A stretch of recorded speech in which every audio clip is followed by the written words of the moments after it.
उपस्थित थे बाबा भीमराव अम्बेडकर जी, मान्यवर काशीराम जी, महात्मा ज्योतिबा फूले जी के चरणों में नमन करते हुए, बहन जी के नेतृत्व में आस्था जताते हुए, आदरणीय हमारे लोकप्रिय प्रत्याशी जो अमरोहा विधानसभा में बहन जी ने आशीर्वाद देकर भेजा है, मुजाहिद चौधरी जी, हमारे वयोवृद्ध नेता जिनका हमें हमेशा प्यार मिलता रहा है, पूर्व दर्जन राज्य मंत्री श्री बुद्धिशेखर खड़गवंशी जी, हमारे साथी नौसाद जी, अमरोहा हसनपुर से चुनाव लड़े अफसर अली जी, इस विधानसभा के अध्यक्ष कैलाश जी, हमारे मंच पर उपस्थित आदरणीय भंते जी, डॉक्टर इमरत सिंह जी, आदरणीय मेरे इस गांव के सभी बुजुर्गों, साथियों, माताओं, बहनों, प्यारे बच्चों और सब आयोजक मंडल और हमारे सभी कलाकार बंधु, ये लोकसभा का चुनाव चल रहा है और ये लोकसभा का चुनाव कोई साधारण चुनाव नहीं है। ये देश की दशा तय करेगा कि आप इस देश को किस ओर ले जाना चाहते हैं, आजाद रखना चाहते हैं। ये जो भारतीय जनता पार्टी देश का संविधान खत्म करने जा रही है, खत्म करना चाहती है, लोकतंत्र खत्म करना चाहती है, तो गुलाम बनाना चाहती है। मैं समझता हूँ हम सब लोग लोकतंत्र प्रेमी लोग हैं और हमारा इतिहास बहुत अच्छा रहा है। जो मौर्य साम्राज्य का शासन 550 साल का रहा है वो हमारा शासन है। आप सब लोगों ने जीजाबाई का नाम सुना होगा, महिला बैठी है, मालूम नहीं होगा सब लोगों को, जानते सब लोग।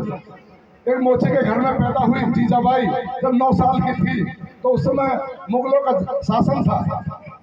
उन्होंने ऐसे उनका घर बसता था क्योंकि पश्चिम को लोग पसंद नहीं देते थे, बड़ा स्थिति खराब थी क्योंकि बाबा साहब भी बड़ी विषम परिस्थिति में पढ़े लिखे तो उससे पहले का काल था।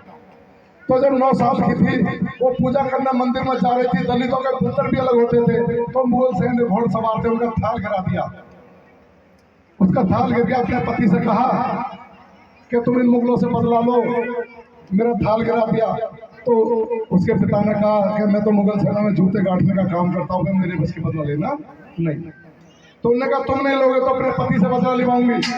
शादी होने के बाद पति के सामने प्रस्ताव रखा कि इन मुगलों से बदला लो, तो वो भी जूते गांठने का काम करते। मुगल साहब बोले मैं भी, मेरे बस के बदला लेना नहीं है, पूरे देश में इनका शासन है और शहर इनसे हारते जा रहे हैं, तो बोले अपने बेटे से बदला लिवाऊंगी। शिवाजी पैदा हुए, महाभारत आकर उन्हें वीर बनाया और उन्होंने औरंगजेब को हरा कर। मैं इसलिए आज कह रहा हूँ ये जो केंद्र की सरकार बैठी है हमारे साथ अत्याचार हो रहे हैं। एक बहन जीजाबाई ने, अकेली जीजाबाई ने जब मुगल साम्राज्य को बदल दिया तो आज उन्नाव में कांड हुआ, आगरा कांड, हाथरस कांड, इतने हमारी बहन बेटियों के साथ हो रहे कांड हो रहे हैं, तो हमें विश्वास है आप खड़े हो जाओगे, इस देश विरोधी मोदी सरकार को भी बदल के रहेंगे। ये हमारा दृढ़ निश्चय प्रतिज्ञा है। इसके लिए सबको भाईचारा बनाना पड़ेगा क्योंकि ये लोकतंत्र विरोधी सरकार पूरे देश के खिलाफ है, इनकी साजिश संविधान के खिलाफ है। जब ये 14 में सत्ता में आए थे तो 31 लाख करोड़ देश में कर्ज था, आज 205 लाख करोड़ कर्ज हो गया और उस पैसे से अपने मित्रों को दिया है अनुदान और उससे देश के संसाधन नाम कर दिए।